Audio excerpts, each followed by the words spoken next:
O Mundo Político traz hoje mais um olhar sobre a reforma da Previdência e também sobre a gestão econômica do Estado, que é conduzida pelo governo Zema.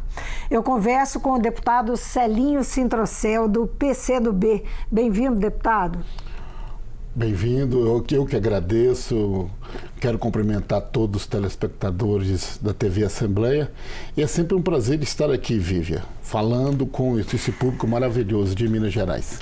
Deputado, reforma da Previdência, eu vou fazer uma pergunta que eu costumo fazer a quase todas as pessoas que passam aqui para tratar desse assunto. Vem sendo considerada e tratada pelo governo e pelos apoiadores dela como indispensável para resolver, para a recuperação econômica e fiscal do país. Eu queria saber, primeiro, a sua opinião sobre isso, sobre essa forma como ela é tratada. Vivian, eu vejo assim, essa questão da reforma da Previdência que o governo federal coloca hoje num debate nacional, para mim, é tão somente uma desreforma. Quando você fala de reforma, você faz uma reforma para melhorar alguma coisa. E essa reforma que eles estão colocando, ela não traz benefício nenhum para a camada de trabalhadores do nosso país. Primeiro ponto que eu quero aqui afirmar. Primeiro eu quero dizer que para mim ela é injusta, ela é covarde e ela é cruel, ela é criminosa com os trabalhadores e com as trabalhadoras do nosso país. Querem desconstitucionalizar a nossa Previdência Pública. Querem tirar a obrigatoriedade do empresário, do governo, custear a Previdência Pública brasileira, colocando na conta só do trabalhador e da trabalhadora, para que ele possa ter um benefício de aposentadoria, jogando ele para um regime de capitalização. Isso é cruel. Na maioria das vezes, os trabalhadores e das trabalhadoras não têm condição de colocar comida na mesa. Como é que ele vai ter condição de pagar uma previdência privada? Este é um crime que tem sido cometido dentro dessa PEC número 6 proposta pelo governo. O senhor acredita que esse ponto, só antes do senhor avançar, o senhor acredita que esse ponto vai adiante? Ele vai conseguir... um ponto que está lá, que até agora eles estão defendendo, né? E que precisa ser respeitado. Tudo que os nossos constituintes, em 1988, preveu para a nossa sociedade brasileira com a Previdência Pública. Fala-se que não, mas é o interesse do governo que, para eles poderem arrecadar o que eles defendem, eles precisam desse regime de capitalização e da desconstitucionalização da nossa Previdência Pública. Segundo ponto, ela comete cada aberração, cada crime com o trabalhador. Eu vou colocar aqui a questão específica do trabalhador rural. Nós fizemos aqui na última sexta-feira, na Assembleia Legislativa, a maior audiência pública que já ocorreu na Assembleia Legislativa. Colocamos aqui, junto com o deputado federal Wilson da Fetaeng, mais de 4.000 trabalhadores e trabalhadoras do sistema rural. O homem do campo, aquele trabalhador que planta, que traz o alimento para a nossa sociedade, aquele que ajuda a todas as famílias. E o governo quer que uma mulher trabalhadora vá se aposentar com 60 anos de idade. E que um trabalhador venha com 62 anos de idade. É porque não conhece a realidade do homem do campo. O homem do campo, ele tem exposição a tanto agentes que prejudicam a sua saúde. Ele toma sol, ele toma chuva, ele toma poeira, ele está em contato com agrotóxico, ele tem calor, ele sente frio durante a sua jornada de trabalho. E isso tudo compromete, debilita a sua saúde. E colocar com tudo isso, com todas essas condições adversas para a saúde, pela natureza do serviço, colocá-los para poder trabalhar até 62 anos e a mulher 60. Destaco aqui, por exemplo, aumentar o tempo de contribuição dos aposentados trabalhadores rurais de 15 para 20. É outra injustiça. Quando você fala do homem da cidade, aquele que trabalha nas empresas, da iniciativa privada, também tem o mesmo sacrifício. Eles vão ter que trabalhar até 65 anos de idade, 40 anos de contribuição no mínimo. Viva, categoricamente a gente consegue provar que o trabalhador, a trabalhadora não vai aposentar nesse país. Agora, deputado, principalmente a parcela jovem. Já há uma reação dentro do Congresso Nacional, assim, não vou dizer que é unanimidade, que a gente lê o noticiário, acompanha a movimentação lá, mas há uma grande maioria ali, parece já haver uma grande maioria contrária a mudanças na aposentadoria rural e no BPC, né? No benefício de... Porque também a proposta que está lá no Congresso é outro crime, que é o BPC. Olha, desvinculando o benefício de prestação continuada do salário mínimo. Então, isso para nós, a política que eles já estão adotando para o salário mínimo, de dar ao salário mínimo só a reposição da inflação, isso já agride o trabalhador. Agora, eles não querem nem vincular o direito de receber um benefício. Agora vamos discutir, as comissões estão trabalhando isso na Assembleia, mas isso só vai ser resolvido na pressão, se todos os trabalhadores acordarem e manifestar, colocar seu ponto de vista, porque vejam um slogan do governo, vamos colocar uma nova previdência para o país, para o Brasil. Não se trata de uma nova previdência, se fosse nova, se fosse boa, seria bom para a sociedade, seria bom para o pobre, e eu vejo que a proposta colocada hoje, ela só vem ao encontro de aumentar a pobreza, a miséria. Te dou um exemplo clássico. Trabalhador, motorista de caminhão. Ele perdeu o direito de se aposentar aos 25 anos. Um motorista, Fívia, que ele tem, durante a jornada de trabalho dele, ruído, calor, frio, trabalha da noite, trabalha do dia, ele tem trepidação de corpo inteiro, ele tem uma associação de agentes nocivos e querem que esse motorista de caminhão, de bitrem, de tritrem, aposenta aos 65 anos de idade. Como é que ele vai ter condição de exercer a atividade dele como motorista, transportando esse país, trabalhando até os 65 anos de idade? É outra injustiça que coloca dentro dessa proposta, que já tiraram o direito do motorista a aposentar só por ter a profissão de motorista na emenda constitucional número 20. O senhor falou de desconstitucionalização, não é? Exatamente a que o senhor se refere quando fala disso, né? Eu sei que é tirar da Constituição algumas coisas, mas só para o telespectador entender o que está sendo com essa PEC retirado da Constituição. Os nossos constituintes, em 1988, ele preveu que a nossa Previdência Pública brasileira trataria da Previdência, da aposentadoria, da saúde e trataria também da questão social, da sociedade brasileira, do povo brasileiro. Mas ele também colocou obrigações para que o governo repassasse recursos de imposto que todos nós pagamos, PIS, CONFINS, uma série de outros impostos para poder custear esses benefícios.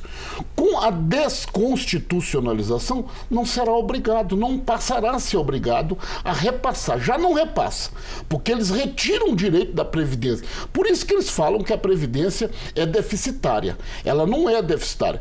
Por exemplo, coloca aqui uma proposta que você, trabalhadora da iniciativa privada, tem sua carteira de trabalho assinada, aposentou, você vai perder a multa de 40% do seu FGTS ao se aposentar. Que benefício é esse para o trabalhador? Então, quer dizer, eu coloco o trabalhador, você, trabalhador, vai ter que pagar previdência privada, porque trabalhador, o governo está querendo tirar essa obrigação dele. Todos, e quem conseguir vai ganhar salário mínimo nesse país. Então, atinge fortemente todas as categorias. Professores, por exemplo, aumenta o tempo de trabalho dos professores, é outro profissional que tem a sua saúde debilitada durante o exercício da profissão, extremamente debilitado. Você vê tantos professores e professoras doentes pelo exercício da profissão. Agora, o governo, deputado, está construindo o argumento dele em cima de combate aos privilégios. privilégios para aprovar essa PEC. Mas esse argumento, Viva, é um outro argumento falacioso, é um outro argumento que não retrata a verdade para o nosso povo brasileiro. Quando, há 2 anos atrás, fizeram uma proposta de reforma trabalhista, o que eu mais ouvi nesse país foi: vamos fazer a reforma trabalhista, vamos flexibilizar os direitos dos trabalhadores conquistados na CLT com o intuito de gerar emprego. 2 anos se passaram com a reforma trabalhista e nós não geramos emprego nenhum. Nós mandamos uma quantidade de trabalhadores para a economia informal, para a atividade informal, e aumentamos o desemprego. Nós tínhamos 12 milhões de desempregados, hoje nós temos 13 milhões e 100 desempregados. Com essa proposta de reforma, o que eles estão passando para o nosso povo? Que a reforma da Previdência vai gerar emprego. Você sabe o que gera emprego nesse país, Viva? No meu ponto de vista, que nós precisaríamos de ter aqui uma proposta, debatendo aqui hoje, falando para todos, né, os telespectadores da nossa TV Assembleia, o que nós precisávamos é, primeiro, resgatar os 450 bilhões sequestrado da Previdência por empresas que não recolheram. Isso já foi provado na CPI lá do Senado, pelo Paulo Paim, senador. Quero também dizer que nós precisávamos de ter uma proposta de reforma que combatesse a renúncia fiscal. É isso que prejudica a Previdência, que combatesse a sonegação. Nós precisamos de mais desenvolvimento com geração de emprego, colocando obras nesse país, e não é reforma da Previdência. Então, eu falo sempre e vou afirmar aqui agora, a proposta colocada hoje num debate nacional, ela interessa à elite financeira desse país. Ela atende os interesses dos mais ricos desse país, do capital estrangeiro. Ela não beneficia o trabalhador. Mexer na pensão ali, na pensão por morte, qual benefício você está trazendo para uma pensionista? Se ela tinha direito a receber 10% por dependente, e se ele vier perder o benefício, ela somaria para ela, agora já não vai somar mais. Então você tem regras, por exemplo, colocou um pedágio.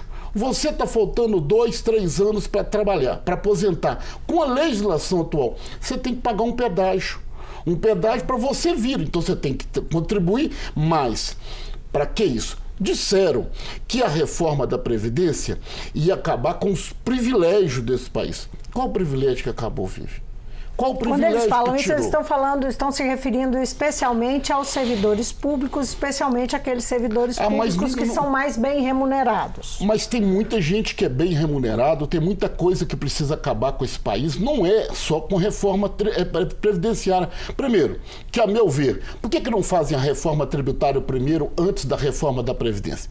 Por que não fazem uma reforma política antes da reforma da Previdência?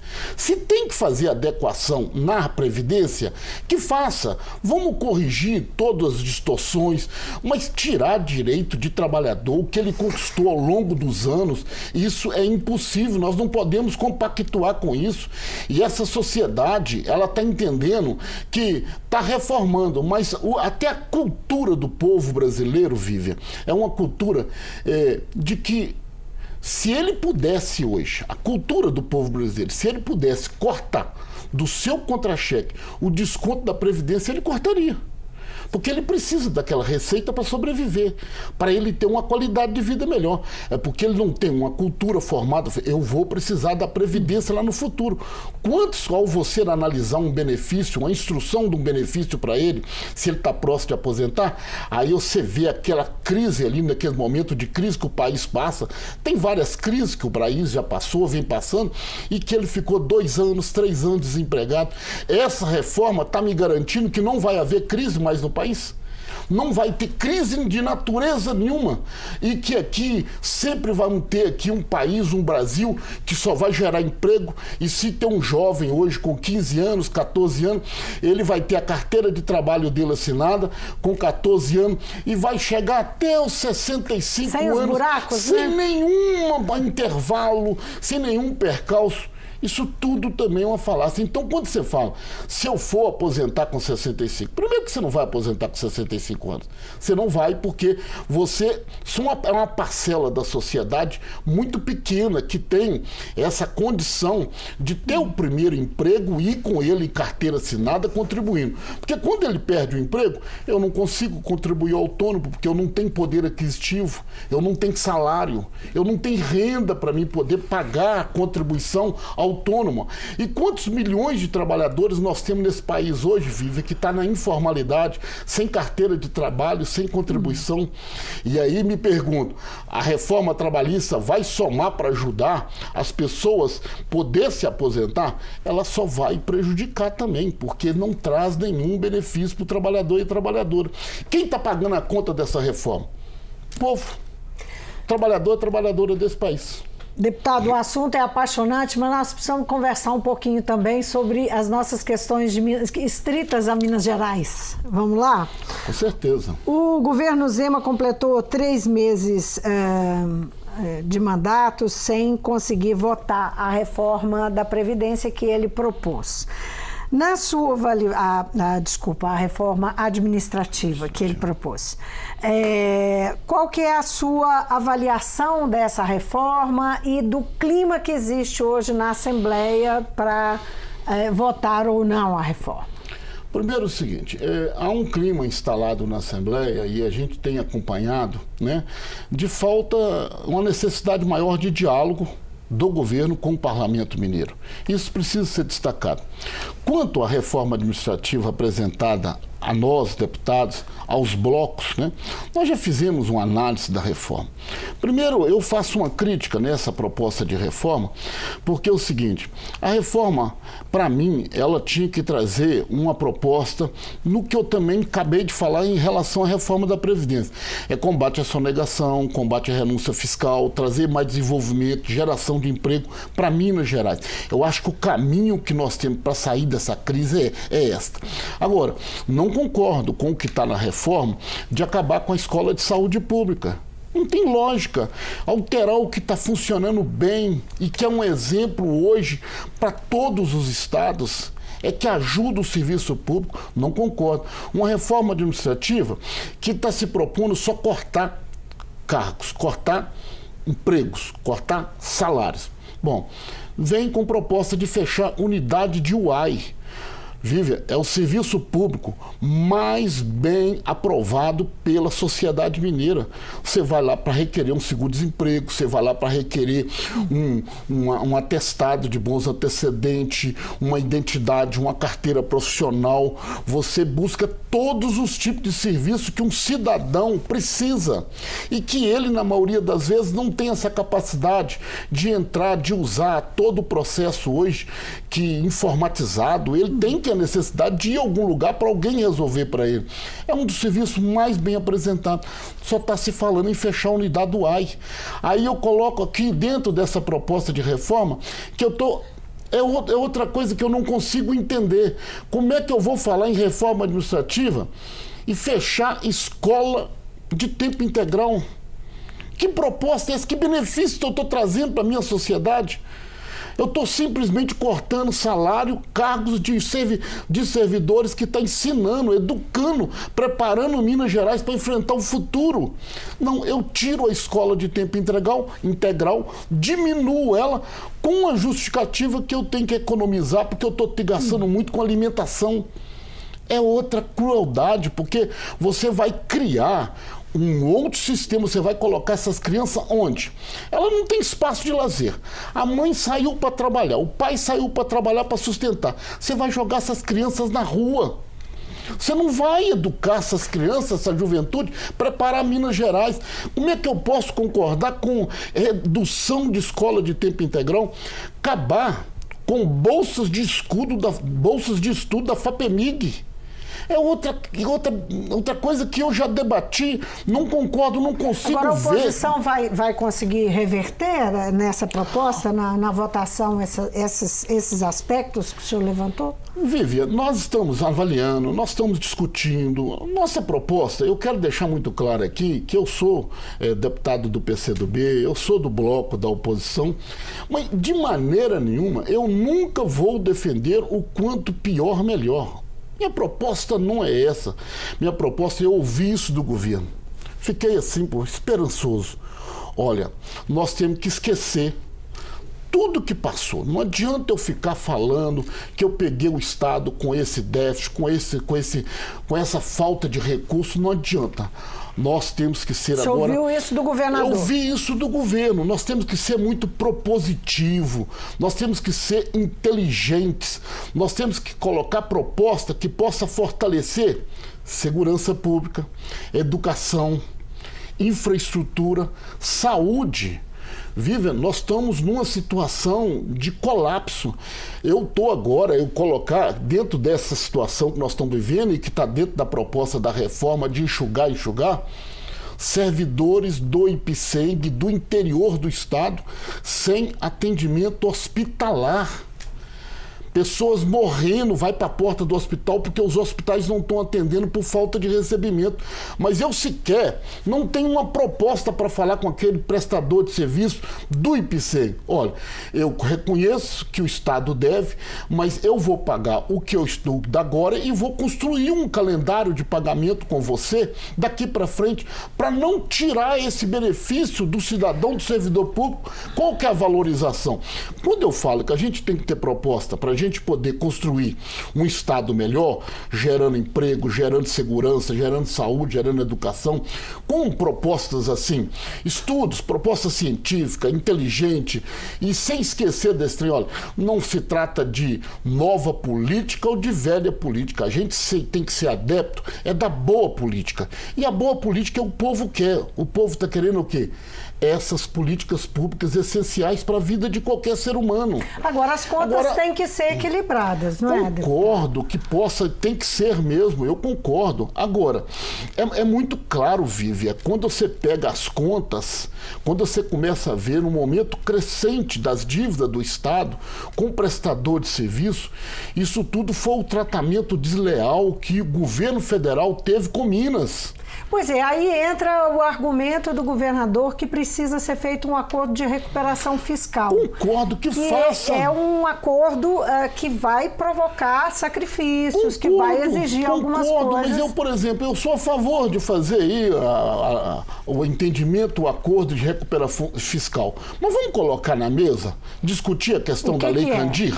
Vamos discutir? É um direito de Minas. E isso está na lei. O Tribunal de Contas, o Supremo já manifestou que é um direito. Não. Agora, eu não posso abandonar a Lei Candir, que é uma fonte de receita do Estado, dentro dessa negociação com o governo federal.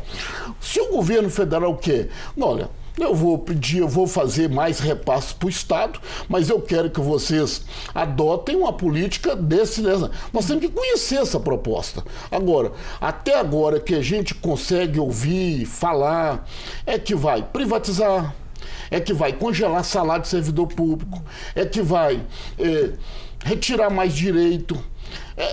Vejo com muita preocupação, se for só isso. Então, eu vejo que a negociação, o governo tem que entender, o governo federal tem que entender. O governo federal prejudicou Minas durante 3 anos. Desde que houve uma cassação de uma presidente, Minas está pagando caro por tudo que está acontecendo. Abandonaram o governo de Minas. E esse tratamento do governo federal a Minas está fazendo a população sofrer.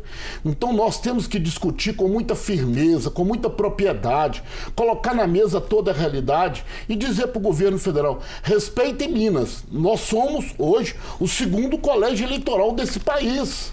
Nós temos que ter força, nós temos que reunir todas as forças políticas, independente de coloração partidária, independente de qualquer discurso da velha política, da nova política, e falar assim: Minas precisa ser respeitada e quem tem que respeitar é o governo federal. Deputado, muitíssimo obrigada por vir ao Mundo Político. Eu agradeço, Vivo, de estar participando desse programa maravilhoso, Mundo Político, que leva para as nossas Minas Gerais, né, toda a matéria, todas as discussões, todos os temas relevantes que estão em pauta no nosso país e no nosso estado. Obrigada outra vez. Eu conversei com o deputado Celinho Sintrocel. Ele é presidente da Comissão de Trabalho e Ação Social, ele é do PCdoB e tem uma trajetória de sindicalista, de defensor das questões trabalhistas, do trabalhador. Nós, então, conversamos com ele sobre reforma da Previdência, sobre os mais diversos aspectos da reforma, da capitalização, passando por que é entendido como corte de privilégios, e falamos também do governo Zema e dos cortes que o governo está promovendo, a reforma administrativa que está aqui na Assembleia ainda sem votação, apesar do governo já ter completado os 100 dias, ultrapassado os 100 dias, sem que essa reforma tivesse sido aprovada. E, por último, também falamos um pouquinho sobre o acordo de recuperação fiscal, que é uma pretensão do governo Zema para enfrentar a questão fiscal, o desequilíbrio fiscal do Estado, que o deputado contrapôs aí com a discussão sobre a Lei Candir, que são repasses que não aconteceram da União para o Estado. O Mundo Político fica por aqui. Se você quiser rever essa entrevista, é só acessar nosso site e o YouTube. Para falar conosco, Twitter ou e-mail. Então, obrigada pela companhia e até a próxima.